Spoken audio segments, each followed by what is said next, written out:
The meeting deh. Meeting dulu. Nah.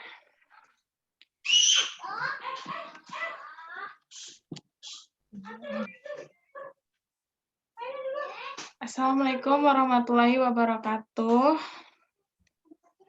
Kita akan membahas tentang laporan Critical Book Review, CBR, kelompok 7. Perkenalkan anggotanya. Yang pertama ada...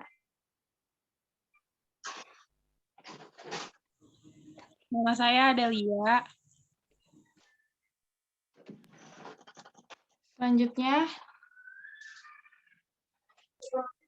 Saya Lufiana Triharyanti. selanjutnya saya Ananda Juwita. Selanjutnya saya Syabira Kansa. Selanjutnya, nama saya Rahayu Kumala Cahya. Selanjutnya, saya akan menjelaskan identitas buku yang kami pakai. Yang pertama ada buku utama. Judul buku utama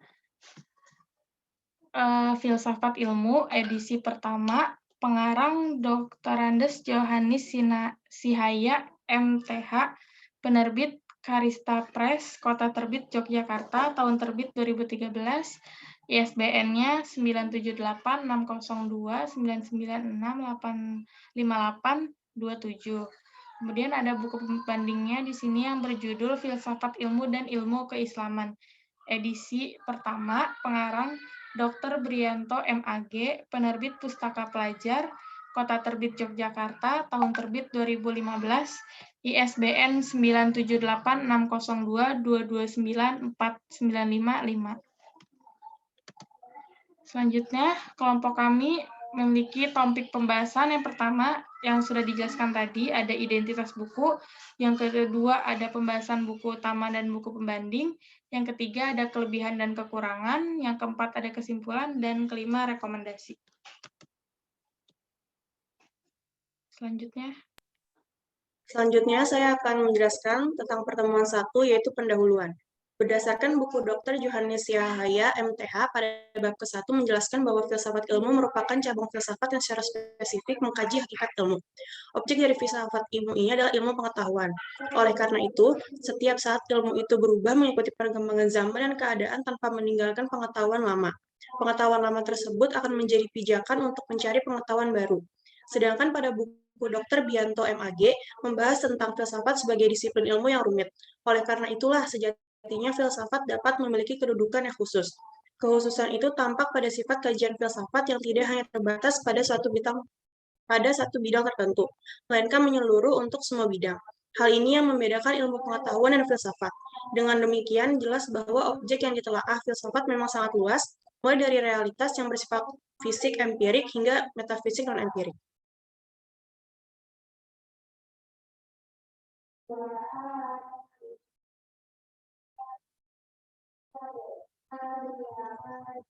Selanjutnya, pertemuan 2.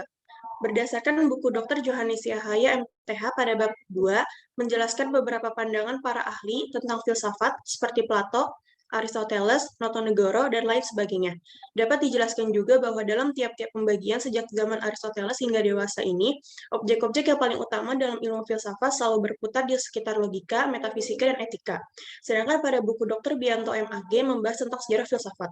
Pembahasan sejarah dalam buku ini mengikuti alur yang dibuat oleh Harry Hammersma, yang menyatakan bahwa sejarah filsafat adalah bidang ilmu yang mengajarkan jawaban-jawaban yang diberikan pemikir-pemikir besar dan aliran-aliran besar yang menguasai pemikiran pada suatu zaman atau bagian tertentu.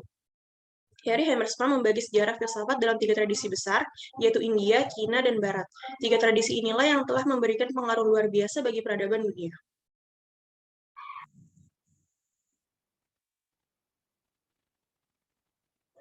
Selanjutnya, pertemuan 3. Berdasarkan buku Dr. Johannes Sihaya, MTH, pada bab ketiga menjelaskan tentang terjadinya perubahan dari pola pikir mitosentris ke logosentris yang membawa implikasi besar. Perubahan ini melahirkan berbagai cabang ilmu pengetahuan, mulai dari zaman Yunani kuno sampai dengan zaman modern. Perkembangan sejarah filsafat di dunia barat dapat dibagi dalam 4 periodisasi, yaitu zaman Yunani kuno atau periode klasik, zaman abad pertengahan, zaman abad modern, dan zaman abad kontemporer. Sedangkan pada buku Dr. Bianto MAG membahas tentang kajian filsafat ilmu yang mengatakan bahwa setiap bangunan ilmu, pengetahuan atau sains selalu berpijak pada 3 pilar utama, yakni ontologi, epistemologi, dan aksiologi. Di bab ini kita dapat membedakan hakikat pengetahuan yang bernama ilmu dibanding dengan jenis pengetahuan lain seperti filsafat dan agama.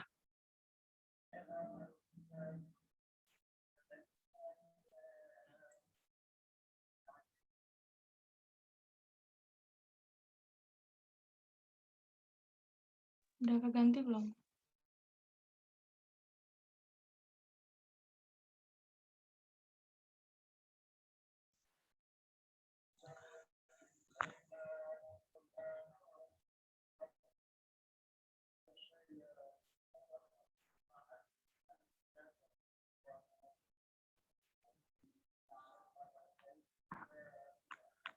Pertemuan 4 berdasarkan buku Dr. Johannes Siahaya MTH pada bab keempat menjelaskan tentang hakikat filsafat ilmu yang membahas hakikat yang ada merupakan ultimate reality baik yang berbentuk jasmani, konkret, maupun rohani abstrak. Di bab 4 ini membahas juga tentang 3 permasalahan yakni determinisme, pilihan bebas, dan probabilistik yang merupakan permasalahan filsafati yang rumit namun menarik. Sedangkan pada buku Dr. Brianto MAG membahas tentang aliran dalam filsafat mulai dari rasionalisme, empirisme, idealisme, materialisme, positifisme, utilitarianisme, vitalisme, eksistensialisme, fenomenologi, pragmatis, hermeneutika, dan beberapa aliran baru. Menurut Hammersma, paling tidak ada 2 aliran yang tergolong baru dalam filsafat. 2 aliran itu ada filsafat analitis dan strukturalisme.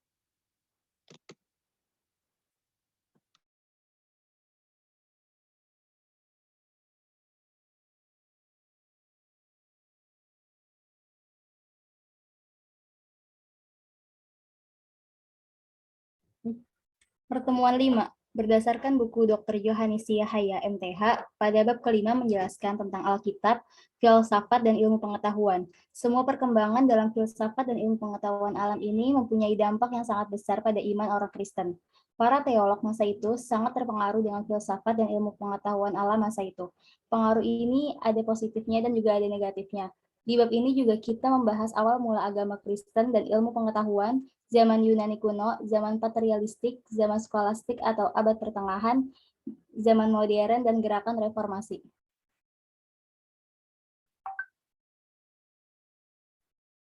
Pertemuan 6, berdasarkan buku Dr. Johannes Siahaya MTH, pada bab ke-6 menjelaskan tentang filsafat dan iman di abad 21. Di bab ini dijelaskan bahwa ada 3 topik utama di dalam filsafat. Tujuan utamanya adalah menyediakan suatu metafisika alam semesta ini. Di sini juga dikatakan bahwa ada 3 segi bentuk firman Allah, yaitu Kristus, Alkitab, dan pemberitaan atau proklamasi. Di pertemuan ke-7, berdasarkan buku Dr. Johannes Siahaya MTH, pada bab ke-7 menjelaskan tentang peranan filsafat dalam perkembangan pelayanan dan sejarah perkembangan filsafat, yang dikenal dengan 3 aliran filsafat utama, yaitu filsafat India, filsafat Cina, dan filsafat Barat. Dalam perkembangannya, masing-masing 3 aliran filsafat tersebut dibagi dalam beberapa periode. Pada filsafat Barat ditandai dengan munculnya para pemikir-pemikir baru yang melahirkan paham baru yang memberikan pengaruh besar, yaitu pragmatisme dan marxisme.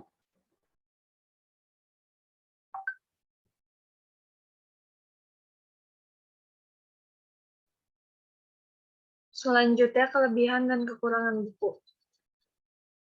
1. Dari aspek tampilan, buku face value, buku yang direview adalah buku dalam bentuk digital e-book. Buku tersebut kami jadikan buku utama. Buku ini memiliki perpaduan warna kuning, dan orange, sehingga terlihat memberi inspirasi dan semangat bagi pembaca.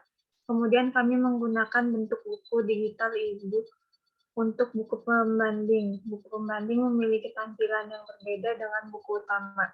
Buku pembanding tersebut memiliki tampilan yang menarik. Pada sampul buku terdapat corak dan desain kaligrafi bahasa Arab.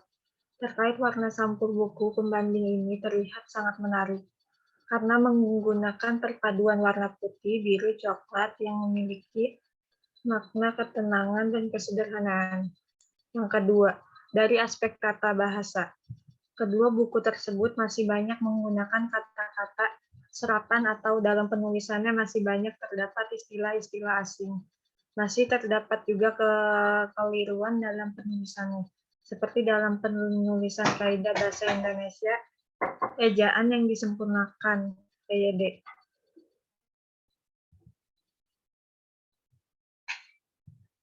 Yang ketiga, dari aspek layout dan tata letak. Serta tata tulis, termasuk penggunaan font adalah buku utama dan pembanding memiliki tata letak dan layout yang tepat, terutama pada tata tulis yang rapi. Penggunaan huruf miring yang tepat dan memiliki font yang besar untuk setiap poin pun dijelaskan dengan baik, sehingga pembaca tidak merasa kebingungan. Dan yang terakhir, dari aspek isi buku. Secara keseluruhan, untuk materi pada buku pembandingan sangat lengkap, rinci, dan jelas poin-poin yang dijelaskan. Terdapat kata yang dimiringkan yang dimaksud agar pembaca memahami definisi kata tersebut. Tetapi ada baiknya diberikan corak warna yang berbeda dan mencolok untuk kata miring tersebut agar lebih jelas. Dan terdapat beberapa kesalahan tindakan pengetikan typo pada buku utama. Dalam buku utama juga kurang adanya ayat Al-Quran, yang ada hanya nama surat dan arti dari suratnya saja.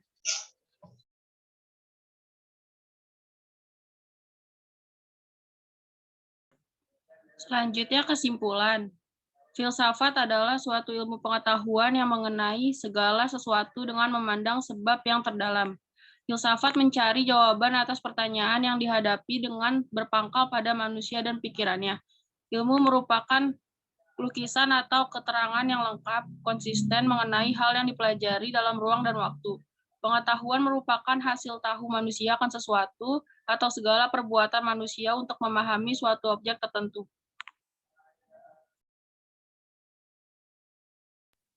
Selanjutnya rekomendasi. Setelah kami membaca dan memahami buku ini sangat bagus dan mudah dipahami bagi pembaca. Setelah kami melakukan kegiatan critical book review ini, kami menyarankan untuk memilih buku pembanding dengan judul Filsafat Ilmu dan Ilmu Pengetahuan oleh Dr. Bianto MAG, karena pada buku pembanding memiliki materi yang lengkap, jelas, dan rinci dalam pembahasan poin per poinnya. Namun ini tidak memungkiri bahwa buku utama dengan judul Filsafat Ilmu oleh Dr. Johannes Yahaya, MTH, juga memiliki materi yang lengkap dengan banyak referensi surat-surat Al-Quran dan juga kata-kata Alkitab di dalam buku tersebut. Sekian laporan dari kelompok kami, kurang lebihnya mohon maaf. Wassalamualaikum warahmatullahi wabarakatuh. Ada yang mau disampaikan lagi?